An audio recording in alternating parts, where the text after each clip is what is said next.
Hello friends, welcome to story book Telugu. మనం ఈ కథలో భైరవ ద్వీపం పార్ట్ 3 అనే స్టోరీ గురించి తెలుసుకుందాం.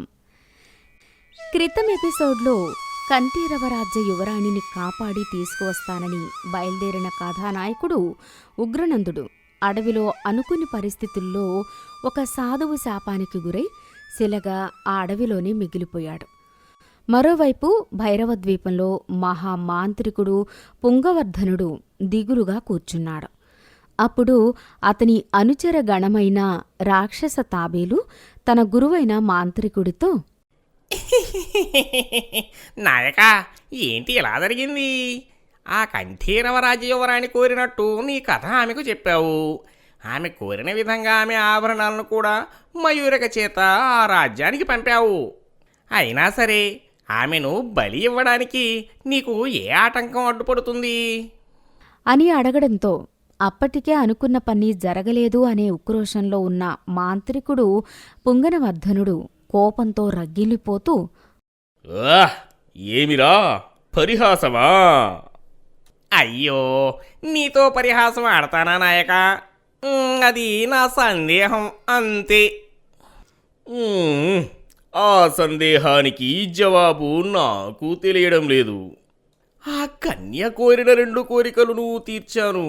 ఆమెను నేను ఎందుకు బలి ఇవ్వలేకపోతున్నాను? నన్ను ఆపుతున్న ఆ శక్తి ఏంటి? అంతా అయోమయంగా ఉంది. మరైతే నాయక, ఒక పని చేద్దామా? పరిస్థితి మన చేతిలో ఉందో లేదో తెలుసుకోవడానికి బేతాళుణ్ణి పిలిపిస్తే అని భయంతో నసుగుతున్నాడు. అప్పుడు ఆ పుంగనవర్ధనుడు ఆలోచనాత్మకంగా, మంచి ఆలోచనయేరా శిక్ష. కానీ ఒక్కసారి బయటకొచ్చిన బేతాళుడితో మనం చిన్న చిన్న కార్యాలను చేయించుకుంటే ఆ బేతాళుడు మనల్ని ఆహారంగా తినేస్తాడు. అతని శక్తికి తగ్గ పని మీద మాత్రమే మనం బేతాళుణ్ణి పిలవాలి. అలా అయితే ఆ గాంధార దేశ యువరాణిని తీసుకురమ్మని బేతాళుణ్ణి అడుగుదాం. ఎలాగో ఆ దేశం ఎప్పుడు మహాశక్తి మాయా బంధనాల్లోనే కదా ఉంటుంది. ఆ కారణంగానే కదా మనం ఇప్పటి వరకు ఆ యువరాణికి తీసుకురాలేకపోయాం. కనుక ఇప్పుడు బేతాళుడికి ఆ పని చెబితే సరి. ఏమంటావు నాయకా? మంచి ఆలోచనేరా శిష్య అని తన మంత్రదండం చేతిలోకి తీసుకుని మనసులో ఆ మహాభయంకరుడైన బేతాళుణ్ణి పిలిచే మంత్రాన్ని చదివాడు. అయినా సరే బేతాళుడు అక్కడికి రాలేదు. వెంటనే ఆశ్చర్యపోతూ మరోసారి బేతాళుణ్ణి పిలిచాడు. అయినా అతను అప్పుడు కూడా అక్కడికి రాలేదు. ఏంటిది? బేతాళుణ్ణి పిలిచే నా మంత్రం ఎందుకు పనిచేయడం లేదు అని ఆశ్చర్యపోతూ తన మాయాదర్పణం దగ్గరికి వెళ్ళి మంత్రదండాన్ని ఆ మాయాదర్పణం చుట్టూ అటూ ఇటూ తిప్పి అందులో చూడగా ఆ మాయాదర్పణం వీరభద్ర రుద్ర రక్షా కవచం ఆధీనంలో ఉన్న మయూరిక కనిపించింది. ఏంటి? మన స్తంభకుడు బందీ అయ్యాడా? అందుకే నా మంత్రశక్తులు బేతాళుణ్ణి పిలవలేకపోతున్నాయి. అయ్యో, ఇప్పుడు ఎలా నాయకా? నీకున్న 5 ముఖ్య శక్తులలో ఒకటి మన భైరవ ద్వీపం, 2వది స్తంభకుడు, 3వది నేను, 4 నీ మంత్రదండం, చివరిది మరీ ముఖ్యమైనది ఆ బేతాళుడు. ఇందులో ఏ ఒక్క శక్తికి ప్రతిబంధకం వచ్చినా మరో శక్తి పనిచేయదే. ఇప్పుడు ఎలా నాయక? కేవలం స్తంభకుడు బందీ అవ్వడంతో ఇక్కడ రాచకన్య బలి ఆగిపోయింది. ఇప్పుడేమో బేతాళుణ్ణి కూడా పిలవలేకున్నావు. మరి ఇప్పుడు ఏం చేద్దాం నాయకా అని అనడంతో మాంత్రికుడు పుంగనవర్ధనుడు దీర్ఘాలోచనలో పడ్డాడు. మరోవైపు ఆ మహారణ్యంలో ఉగ్రనందుడికి శాపమిచ్చిన సాధువు తిరిగి తన కుటీరానికి వెళ్తున్న దారిలో మళ్లీ అతనికి శిలగా మారిన ఉగ్రనందుడి శిల ఎదురుపడింది. ఏమిరా, నాతోటే దోబూచులా? మాయావి, శపించినా నీకు బుద్ధి రాలేదా? నా దారికి అడ్డు తొలగు అని ఆ శిలని తెప్పించుకుని మరి కాస్త ముందుకు వెళ్తే మళ్లీ అక్కడ ఆ శాపగ్రస్త శిల ఎదురుపడింది. అంతే, ఆ సాధువుకి పట్టరాని కోపం వచ్చేసింది. అందుకే మరో బలమైన శాపం పెట్టడానికి తన మంత్రజలాన్ని చేతిలోకి తీసుకుంటుండగా ఒక్కసారిగా భరించలేనంత కాంతి ఆ చీకటి పొదల చాటు నుండి వస్తూ అందులో నుండి ఒక వాణి వినిపిస్తుంది. మూర్ఖుడా! లోక కళ్యాణార్థం ఒక మహాసంకల్పంతో బయలుదేరిన ఈ వీరుణ్ణి నీ తపోశక్తితో శిలని చేస్తావా? త్వరగా నీ శాపాన్ని ఉపసంహరించి ఈ వీరుణ్ణి మనిషిని చెయ్యి, అతనిని ఆశీర్వదించి పంపు అని ఒక దివ్యవాణి వినిపించేసరికి ఆ సాధువులో భయం మొదలైంది. అందుకే తన తప్పును తాను తెలుసుకుని మంత్రజలాన్ని చల్లి మళ్లీ శిలగా ఉన్న ఆ ఉగ్రనందుణ్ణి మనిషిగా మార్చి, నన్ను క్షమించు వీరా. నీ గమ్యం ఎటువైపో తెలియక నేను తొందరపడ్డాను.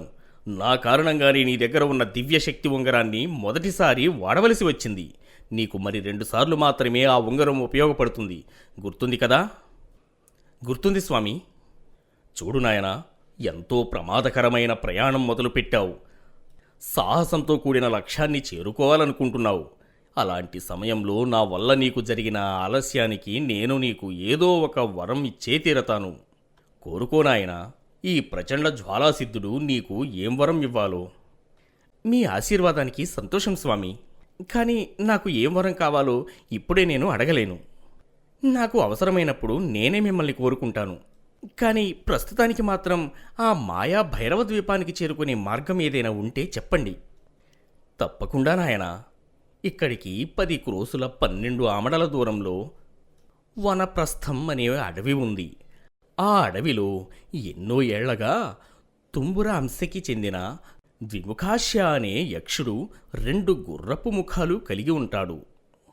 అతను తలచుకుంటే ఒక దివ్యాశ్వంగా మారి నిన్ను ఎక్కడికి కావాలంటే అక్కడికి తీసుకెళ్లగలుగుతాడు.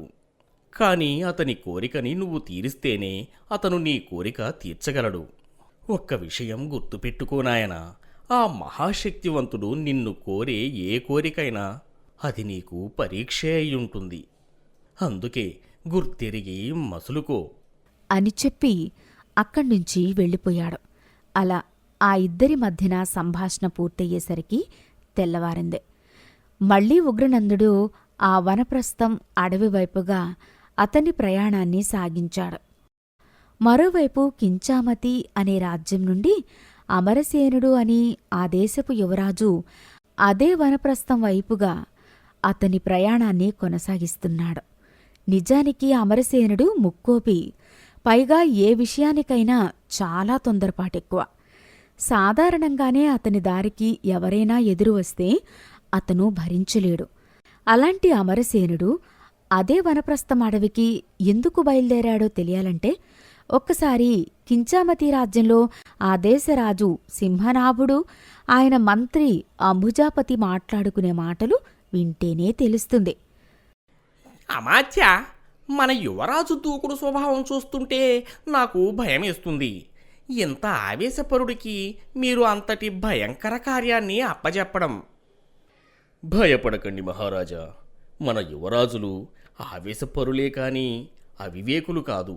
అందుకే మన రాజ్యంలో మీ వంశపారపర్యంగా వచ్చే ఆ అపూర్వమణిని ప్రతి పౌర్ణమి నాటి రాత్రికి దివ్యకాంతులతో వెలిగిపోయే ఆ దివ్య రత్నావళీమణిని ఆ దుర్మార్గుడైన మాంత్రికుడు పుంగనవర్ధనుడు అపహరించుకుపోయి దాన్ని దుష్ట విద్యాసాధనలకు ఉపయోగిస్తున్నాడు. అలాంటి దివ్యమణిని దైవకార్యాలకి, ప్రజాపాలనకి మాత్రమే వాడాలన్నీ కదా నియమం. మరి అలాంటి మణిని తిరిగి మన రాజ్యానికి చేర్చాలంటే ఆ దుర్మార్గుడిని అంతం చేయక తప్పదు. అతని అంతం జరగాలంటే మన యువరాజులు ఆ ద్విముఖాశ్వని కలవాలి. అతన్ని మెప్పించి భైరవ ద్వీపంలో ఆ మాంత్రికుడి మెడలో ఉన్న మన రత్నావళి మణిని తీసుకురావాలి. కనుక ఇది మన యువరాజుకి సాహసయాత్రే కాని ప్రమాదకర యాత్ర మాత్రం కాదు. నా మాట నమ్మండి మహారాజా అని అత్యంత ఆవేశపరుడైన ఆ అమరసేనుణ్ణి అదే వనప్రస్థం అడవికి అదే ద్విముఖాశ్వని కలవడానికి పంపిన వైనం గురించి మాట్లాడుకున్నారు. అంటే తనకి ఎదురుపడితే ముందు వెనకలు ఆలోచించకుండా దూకే అమరసేనుడు తమ రాజ్య యువరాణిని కాపాడుతానని తమ రాజుకి మాట ఇచ్చి ముందుకి కదిలిన ఉగ్రనందుడు ఇద్దరూ ఒకరికి ఒకరు తారసపడబోతున్నారన్నమాట. ఎన్నో ఏళ్లుగా తపోసిద్ధులను పొందిన తుంబురాంశ యక్షుడు, ద్విముఖాశ్వని, ఆ ఇద్దరిలో ఎవరు మెప్పించగలరు? అంతాశక్తులు కలిగిన ఆ ద్విముఖాశ్వ ఏ షరతులు, ఏ పరీక్షలు లేకుండా ఇద్దరు మానవ మాతృలైన యువకులకి సహాయం చేస్తాడా?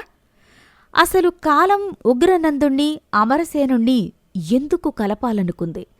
ఎందుకు ఇద్దరికీ ఒకే దారిని నిర్దేశించింది? ఇలాంటి ఆసక్తికర అంశాలకు జవాబులను మున్ముందు ఎపిసోడ్స్లో తెలుసుకుందాం. కథ చివరి వరకు చూశారు అంటే ఎంతో కొంత నచ్చే ఉంటుంది. వీలైతే లైక్ చేయండి, కుదిరితే షేర్ చేయండి. మరిన్ని కొత్త వీడియోస్ కోసం మన స్టోరీ బుక్ తెలుగు ఛానల్ని సబ్స్క్రైబ్ చేసుకోండి.